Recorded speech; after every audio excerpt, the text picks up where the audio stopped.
Welcome to 8 news channel. నా పేరు మహేష్. ఈరోజు బులెటిన్లో హెడ్లైన్స్ చూద్దాం. ఆ ఘనత చంద్రబాబు పవన్కే దక్కుతుంది. రైతులను దగా చేసిన ఘనత చంద్రబాబు పవన్కే దక్కుతుందని ఎమ్మెల్యే అంబటి రాంబాబు ఎద్దేవా చేశారు. 2014లో టీడీపీ కోసం పనిచేసిన జనసేన అప్పటి ప్రభుత్వ హయాంలో రైతుల పట్ల వ్యవహరించిన తీరు ఎలా ఉందో చెప్పాలన్నారు. టీడీపీ హయాంలో రైతులను నట్టేటా ముంచారని, ఆ విషయాన్ని పవన్ మర్చిపోయినట్లున్నారన్నారు. రైతు రుణమాఫీ చేస్తామని హామీ ఇచ్చిన చంద్రబాబు అధికారంలోకి వచ్చాక రుణమాఫీ చేశారా అని ప్రశ్నించారు. రూపాయలకు గాను 25,000 కోట్ల రూపాయలు మాత్రమే ఇవ్వగలము అని చావు కబురు చల్లగా కోటయ్య గారి కమిటీతో చెప్పారు. అక్కడే రైతు నడ్డి విరిగిపోయింది. పోనీ 24,000 కోట్లు ఇచ్చారా? ఇవ్వలా. 15 కోట్లు ఇచ్చి 15,000 కోట్లు ఇచ్చి సర్దుకున్నారు. ఏమైంది రైతు పరిస్థితి ఆ రోజున? 5 సంవత్సరాల్లో బంగారు ఇంటికి వస్తుందని రైతు ఆశపడ్డాడే. నేను చేసిన రుణమంతా సుప్తాగా పోతుందని కలలు కన్నాడే. మీకు ఓటు వేశాడే. ఓటు వేస్తే మీరు అధికారంలోకి వచ్చిన తర్వాత పచ్చి దగా, పచ్చి మోసం రైతులకు చేసింది పవన్ కళ్యాణ్ గారు, మీరు కాదా? మీ చంద్రబాబు నాయుడు గారు కాదా? ఆ రోజు రైతు మీకు గుర్తు రాలేదే? ఆ రోజు జనసేన రైతు భరోసా యాత్ర చేయాలని అనుకోలేదే? నేను ఒక్కటి మనవి చేస్తున్నా, ఏ రైతు కుటుంబమైనా ఒక్క పంటతోనో, ఒక పంటలో నష్టం వస్తేనో అప్పులు పాలైపోరు, కాలానుగుణంగా అయిపోతారు. ఇవాళ ఏదైనా ఆత్మహత్యలు జరుగుతున్నాయంటే దీనికి ప్రధానమైన కారణం తెలుగుదేశం పార్టీ అధికారంలో ఉన్నప్పుడు రైతులను నట్టేట ముంచినటువంటి వైనం వలనే, వారి అప్పులు తీర్చకపోవడం వలనే వారు నష్టపోయారు. ఆశ పెట్టుకుని అడియాశ చేసుకున్నారు. అందువల్లనే ఇవాళ అడపదడప అక్కడక్కడ జరుగుతూ ఉన్నాయి, ఆత్మహత్యలు జరుగుతూ ఉన్నాయి. నేను ఒకటి మనవి చేస్తున్నా, ఆ రోజున పవన్ కళ్యాణ్ గారికి రైతులు గుర్తురారు. ఎందుకంటే చంద్రబాబు నాయుడు గారు అధికారంలో ఉన్నారు కదా. ఇవాళ గుర్తొస్తుంది, మంచిదే, ఇవాళైనా గుర్తొస్తుంది, మాకు సంతోషం. ఏమిటి ఇవాళ ప్రభుత్వం ఏం చేస్తుంది? నిజమైన రైతు ప్రభుత్వం వైఎస్ఆర్ కాంగ్రెస్ ప్రభుత్వం, జగన్మోహన్ రెడ్డి గారి ప్రభుత్వం నిజమైన రైతు ప్రభుత్వం. రాగానే ఏం చేశాం మేము? రైతు భరోసా ఇస్తున్నామే. మేము ఏం చెప్పాము ఎన్నికల్లో? మీరేం చెప్పారు? మీరు రుణమాఫీ అన్నారు, ఎగ్గొట్టారు. మేమేం చెప్పాం? 12,500 రూపాయలు రైతు భరోసా సంవత్సరానికి ఇస్తాం, 4 సంవత్సరాల పాటు ఇస్తాం అని చెప్పాం. ఇది మేము చెప్పిన మాట. కానీ చేస్తున్న పని 50,000 మొత్తంగా 4 సంవత్సరాల్లో 12,500 చొప్పున ఇస్తామని మేము చెప్పి, ఇవాళ రైతు భరోసా కింద 13,500 రూపాయలు 5 సంవత్సరాలకి ఇస్తున్నాం. 50,000 ఇస్తామని చెప్పి 67,000 రూపాయలు ఈ 5 సంవత్సరాల్లో మేము ఇస్తున్నామే. ఇచ్చిన మాట నిలబెట్టుకోవడం కాదు, ఇచ్చిన మాట కన్నా ఎక్కువ ఇచ్చి రైతుల్ని ఆదుకోవాలనేటువంటి తపనతో, చిత్తశుద్ధితో, అంకిత భావంతో పనిచేస్తున్న ప్రభుత్వం మీద ఏమయ్యా చంద్రబాబు నాయుడు గారి మాటలు నువ్వు మాట్లాడుతున్నావంటే ఏం చెప్పాలి నేను అడుగుతా ఉన్నా. ఆ రోజున మీకు రైతులు గుర్తురారు. విశాఖ పెందుర్ది జగన్ పాలనంతా బాదుడే బాదుడు. పెందుర్ది ప్రజలు అసమర్థత, అవగాహన లేని ఎమ్మెల్యేని ఎన్నుకున్నారు. రాష్ట్ర ప్రభుత్వం ధరల నియంత్రణలో పూర్తిగా విఫలం. విద్యుత్ కోతలు, విద్యుత్ ఛార్జీల పెంపుపై మాజీ మంత్రి బండారు సత్యనారాయణమూర్తి ఇంటింటికి కరపత్రాల పంపిణీ. ధరల నియంత్రణలో రాష్ట్ర ప్రభుత్వం పూర్తిగా విఫలమైందని మాజీ మంత్రి బండారు సత్యనారాయణమూర్తి ఎద్దేవా చేశారు. ప్రజలపై విద్యుత్, ఆర్టీసీ, నిత్యావసర వస్తువులపై రాష్ట్ర ప్రభుత్వం బాదుడే బాదుడు. జగన్ ప్రభుత్వ ధరల నియంత్రణలో రాష్ట్ర ప్రభుత్వం పూర్తిగా విఫలమైందని మాజీ మంత్రి బండారు సత్యనారాయణమూర్తి రాష్ట్ర ప్రభుత్వంపై ఆవేదన వ్యక్తం చేశారు. ఎమ్మెల్యే ఊరుకున్నాడు, ఉద్యమం చేయలేదు, ధర్నా చేయలేదు, కనీసం ముఖ్యమంత్రి గారి ముందు మాట్లాడలేకపోయినాడు. నిన్న మనం 2 ముక్కలు అయిపోయింది, తల పక్క ముందు మనం బాధపడుతుంటే అనకాపల్లి వెళ్ళి పోజిస్తారు. మనం అనకాపల్లి కోరుకున్నావా? కోరుకోలేదే. విశాఖపట్నం కోరుకున్నావు. మరి పెందుతూ ముఖ చేసావు. మా ఉద్యమం ఫలితంగా, మా పోరాట ఫలితంగా భయపడ్డావు. మరి ఆ పనకాపల్లి పర్వాల సభని ఏం మాట్లాడు? అసలు ఎమ్మెల్యే సాధించాడా? నువ్వు చెప్పావా? పోనీ ఎమ్మెల్యే లేదు నేను ఇదే ప్రయత్నిస్తానని ఒప్పుకునేవాళ్ళని. నియోజకవర్గం అంతా తెస్తానని చెప్పి ఏదో స్వామి చెప్పినట్టు మొండేమిటేసాడు, తలాటేసాడు. మరి ఏంటో అతకాలి కదా. అంచేత ఆయనకి అవగాహన లేదు, ఏం మాట్లాడుతూ ఏదో పెందులో ఊరేగింపు తీసాడా, ఊరేగింపు సిగ్గు లేకపోతే ఏ ఊరేగింపు అండి? నియోజకవర్గాన్ని అంతా పక్క పరిచేసి పెందుతుని పట్టించుకోకుండా మేము ఉద్యమం చేస్తే ఉద్యమం దగ్గర రాకుండా ఈవేళ ఊరేగింపట, అది అనకాపి చేసుకోండి ఊరేగింపు అని సంతోషిస్తారు. అసమర్థ పరిపాలన ఎమ్మెల్యేగా అవగాహన రాయించు, దీనికి ఏమైనా ఉంటే చెప్పండి, అవి చూస్తాడు. అవి వేరే ఉన్నాయి కార్యక్రమాలు, అవి చూస్తాడు ఆయన. 3 సంవత్సరాలు అయింది. మేము కూడా ఓటమి చెందిన తర్వాత ఈ ప్రభుత్వానికి ఇక్కడ ఎమ్మెల్యే గారికి కొంత టైం ఇవ్వాలని చెప్పి మేము కొంత కాలం వేచి చూసాం. 3 ఏళ్ళు అయింది. ఏం చేశారండి 3 ఏళ్ళలో? 3 సంవత్సరం. ఈ 3 ఏళ్ళలో ప్రధానమైన సమస్య పంచగ్రామాల సమస్య మేము పరిష్కరించాం. శాసనసభ చట్టం ద్వారా పరిష్కరించాం, న్యాయస్థానం ద్వారా పరిష్కరించాం, జీవో ఇచ్చాం, ఆన్లైన్లో పెట్టాం. ఈ లోపున ఎన్నికలకు ముందు స్టే తెచ్చి వైసీపీ వాళ్ళు 3 ఏళ్ళు తాత్పర్యం చేసి ఇప్పుడు కూడా పంచగ్రామాల సమస్య పరిష్కరించలేదు. కేవలం దాన్ని అడ్డంగా కల్పించారు తప్ప దాన్ని సుమగం చేయలేదు. అది అయిపోయింది. అభివృద్ధి కార్పొరేట్ గెలిచారు. కార్పొరేషన్ స్వయం ప్రతిపత్తి 350 కోట్లు రాష్ట్ర ప్రభుత్వం డబ్బులు ఇవ్వాలి, బకాయి ఉంది. ఎందుకు ఎవరు? జగన్మోహన్ రెడ్డి ఈ బొక్సలు వేసుకుంటావా సాయంత్రం డబ్బులు? నిన్నే 350 కోట్లు కాంట్రాక్ట్ బిల్స్ ఇవ్వలేదు. ఆల్రెడీ 350 కోట్లు వసూలైంది. 350 కోట్లు గవర్నమెంట్లో ఉంది. ఆ 700 కోట్లు ఈ కార్పొరేషన్ ఇచ్చేస్తే ఈ కార్పొరేటర్స్ నాయకులు ఆ వార్డులు అభివృద్ధి చేసుకుంటారు కదా, దాన్ని అభివృద్ధి చేయలేదు. ఈవేళ మందు ధర విపరీతంగా ఉంది. చెప్పారు ఆడవాళ్ళు ఇప్పుడే ఎంత ఘోరంగా మందు ధరలు పెంచాడంటే ఆ డబ్బంతా జగన్మోహన్ ఇంటికి వెళ్తుంది. అకౌంట్ లేదు, మందుకు చెక్ లేదు, ఎవరు ఇస్తున్నారో తెలియదు, ఎవరు అమ్ముతున్నారో తెలియదు. అంతా జగన్మోహన్ క్యాష్ అండ్ క్యారీ. అది జరుగుతుంది. ధరలు చూశారు, కందిపప్పు ఎంత ఘోరంగా ఉంది, మినపప్పు, ఆయిల్, పామ్ ఆయిల్, ఆఖరికి చివరికి కరెంటు 7 సార్లు బాదాడు.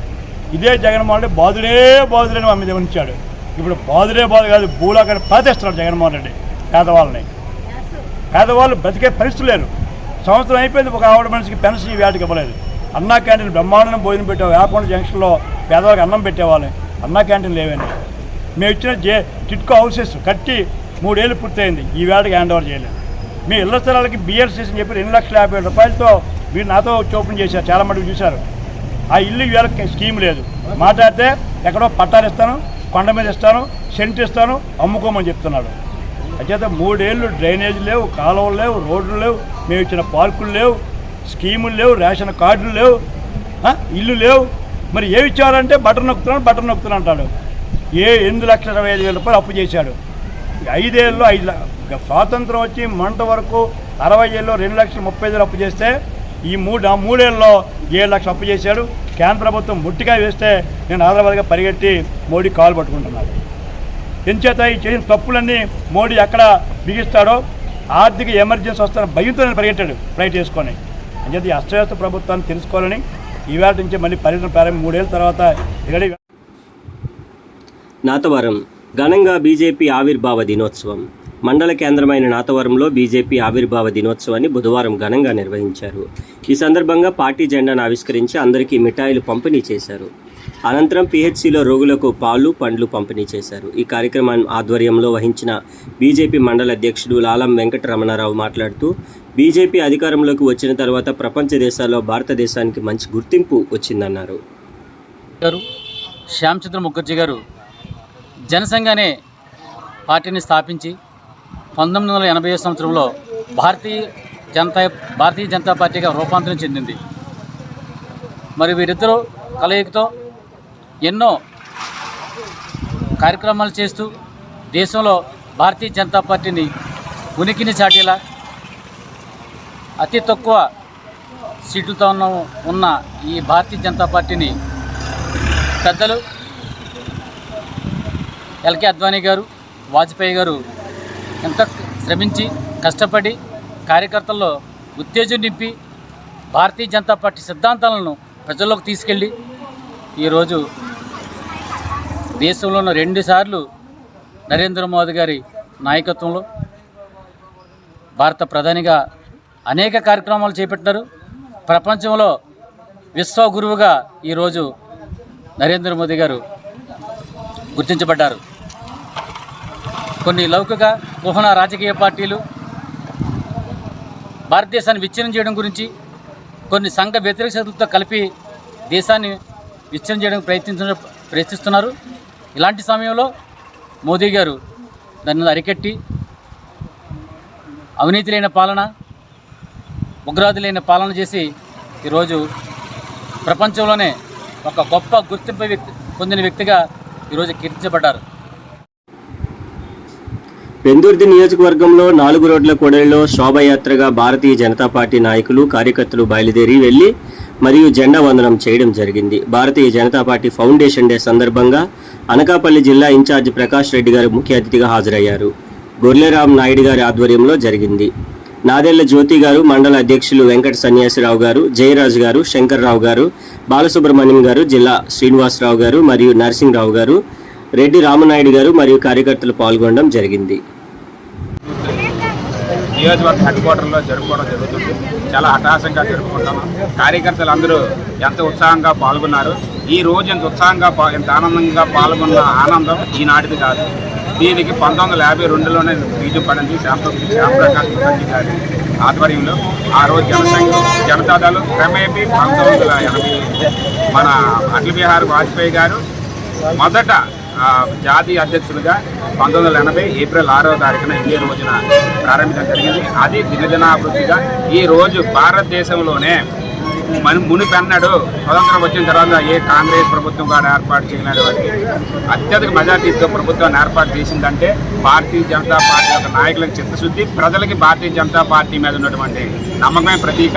ఈ రోజు ప్రపంచవ్యాప్తంగా చూసుకున్న భారతీయ జనతా పార్టీ ఉన్నటువంటి ప్రభుత్వం భారతదేశంలో పాలన ఏ విధంగా సాగిస్తుంది, ఎంతో చక్కగా ప్రజలకు ఏ ఇబ్బందులు లేకుండా సాగిస్తుంది.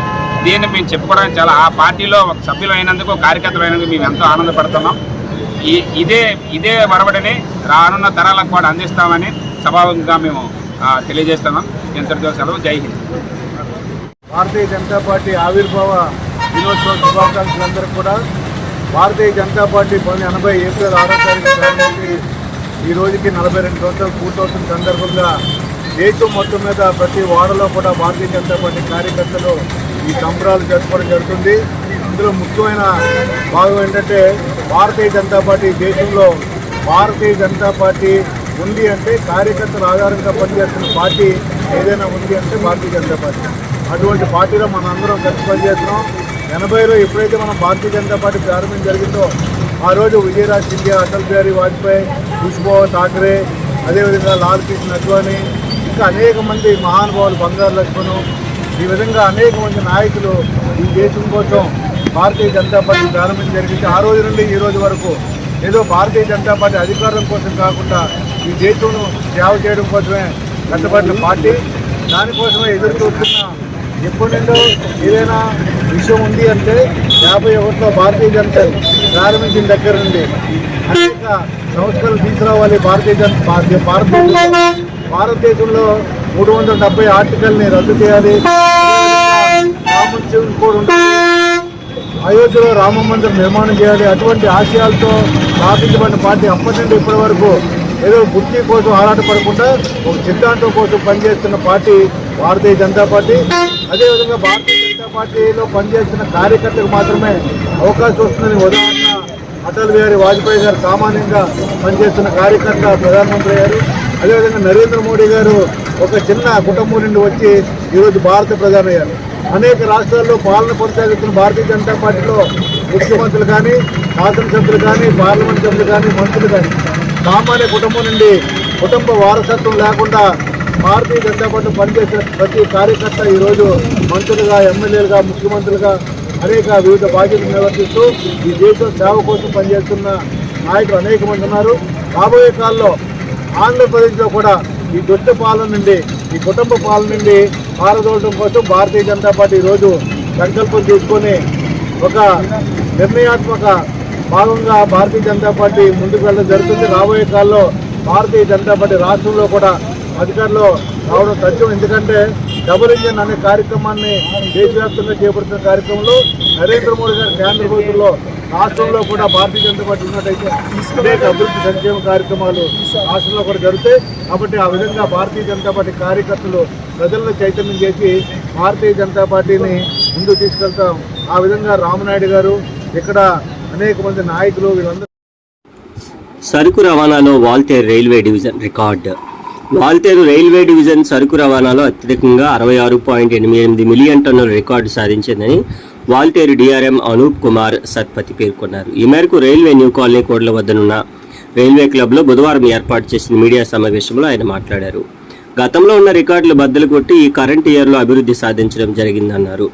18,000 మంది సిబ్బంది కార్మికులు ఉద్యోగుల వల్ల ఈ ప్రగతి సాధించినట్లు ఈ సందర్భంగా తెలియజేశారు.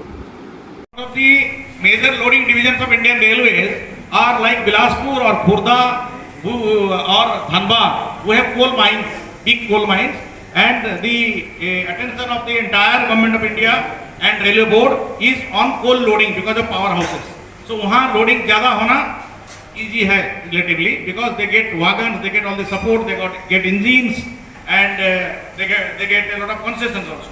But Water division without that help, हमको पीक सीजन में वागन मिलना मुश्किल होता है because we are not a coal loading, we don't load coal for power house, so we are not their priority. Even then we have done this. So I really congratulate our officers and the departments again and again. The division is very third, 12.41 million passengers in this financial year, and this faced 415.27 crores of revenue.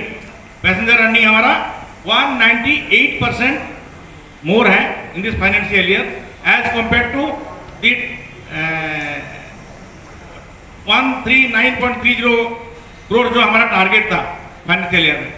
198% से increase है ये last year से increase है ना. 139 last year का earning था 0.30 crores. Best ever interchange हम लोग 160 ट्रेन इंटरचेंज किए per day. The freight trains that we give to other divisions on any particular day is called interchange. हम लोग 160 trains on an average in 2021-22 we have given in comparison to the last financial year when we gave 138 trains. So this is 15.9% excess. तो हमारा infrastructure उतना ही है and उसमें rail line उतना ही है. कोई मेजर थर्ड लाइन या कोई ऑटो सिग्नल कोई इंफ्रास्ट्रक्चर डेवलपमेंट मीन टाइम नहीं आया है. Even then we have made an improvement of 15.9, so almost 16% in the number of trains, number of freight trains that we have handed over to other divisions and we have taken from other divisions. Then we focus on ticketless travel. हम लोग ticket checking earning हमारा जो हुआ, this is a miracle. So we had a small cake cutting for our ticket checkers also, ticket checking staff also. इसमें we have earned 16.02 crores as penalty only. 2,60,850 cases हम लोग detect किए हैं. इसमें our staff has earned 16.02 crores for the division. So this is a record for the division and this is more important because for this has been done only practically in 5 months. उससे पहले because of COVID as you know the trains number of trains were minimal, so only and ticket checking was also not taking place. So with in 5 months we have done this.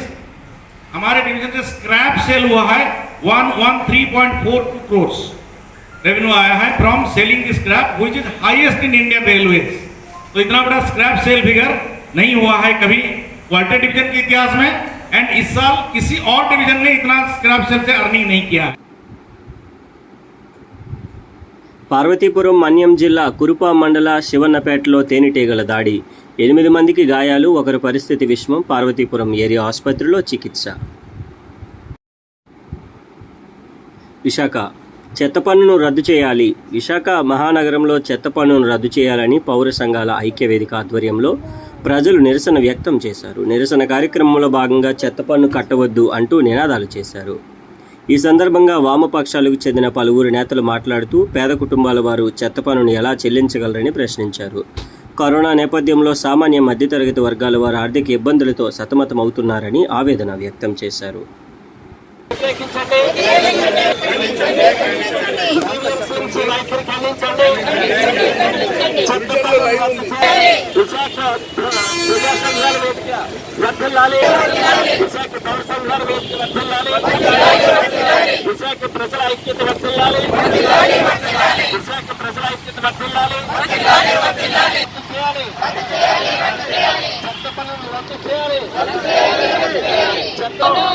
చెత్తపల్లి 2 సార్లు కట్టారా? చెత్తపల్లి 2 సార్లు కట్టారా? చెత్తపల్లి 2 సార్లు కట్టారా? చెత్తపల్లి నా పేరు BB Ganesh. నేను విశాఖ పౌర సంఘాల వేదిక కన్వీనర్ని. విశాఖపట్నంలో భారీగా పన్నులు వసూలు చేస్తున్నటువంటి పరిస్థితి మనందరికీ తెలిసిందే. అంచేత పన్ను భారాల వ్యతిరేక వేదిక ఒకటి ఏర్పడింది. ఆ వేదికే విశాఖ పౌర సంఘాల వేదిక. ఈ వేదిక ఆధ్వర్యంలో విశాఖలో ఉండేటువంటి resident colony associations, apartment associations, అలాగే వాణిజ్య వ్యాపార వర్గాల సెక్షన్స్ అందరూ కలిపి ఈ విశాఖ పౌర సంఘాల వేదికలో సభ్యులుగా ఉన్నాం. మేమంతా కూడా ఈ పన్ను భారాలకు వ్యతిరేకంగా పోరాటం చేస్తున్నాం. దీనిలో ముఖ్యంగా ఏంటంటే చెత్త పన్ను అనేటువంటి చాలా విపరీతంగా వసూలు చేయడం అనేటువంటి జరుగుతోంది. ఈ చెత్త పన్ను యాక్చువల్గా ఆస్తి పన్నులో భాగంగా కన్జర్వెన్సీ ట్యాక్స్ అనేటువంటిది మనం డిస్పోజ్ ఆఫ్ చేయాల్సినటువంటి బాధ్యత ఆ కన్జర్వెన్సీ ట్యాక్స్ ద్వారా మనం జీవీఎంసీకి అప్పచెప్తున్నాం. అంచేత కన్జర్వెన్సీ ట్యాక్స్ అనేటువంటిది ఆస్తి పన్నులో భాగంగా కట్టేటప్పుడు అదనంగా చెత్త పన్ను వసూలు చేయడం అనేటువంటిది చాలా అన్యాయం. అసలు ఇలా చేయడానికి వీలదు. ఇలా చేస్తే మీరు 2 సార్లు ఒకే సేవకి పన్ను వసూలు చేసినట్టు అవుతుంది అని చెప్పేసి మన 1955 మున్సిపల్ కార్పొరేషన్ చట్టం అందులో చాలా స్పష్టంగా పేర్కొంది. అంచేత చట్టం పేర్కొన్నప్పటికీ కూడా చట్టంలో ఉండేటువంటి విషయాలు కూడా పక్కన పెట్టి ఈ రోజున చట్టవిరుద్ధమైనటువంటి చర్య తీసుకొని ఆ చట్టవిరుద్ధమైనటువంటి చర్యలు అమలు చేయడం కోసం ప్రజానీకాన్ని ఒత్తిడి చేసి వాళ్ళని భయపెట్టి బెదిరించడం అనేటువంటి చాలా అన్యాయం. ఈ రకమైనటువంటి వైఖరి జీవీఎంసీ తీసుకుంటుంది. ఆ జీవీఎంసీ వైఖరి వ్యతిరేకంగా మేము పోరాటం చేస్తున్నాం. అలాగే ఆ వైఖరి ఉపసంహరించుకోవాలని చెప్పేసి చెత్త పన్ను వెంటనే రద్దు చేయాలని చెప్పేసి మేము డిమాండ్ చేస్తున్నాం. ఈ రోజు మేము చెత్తపుట్ట యాత్ర చేస్తున్నాం.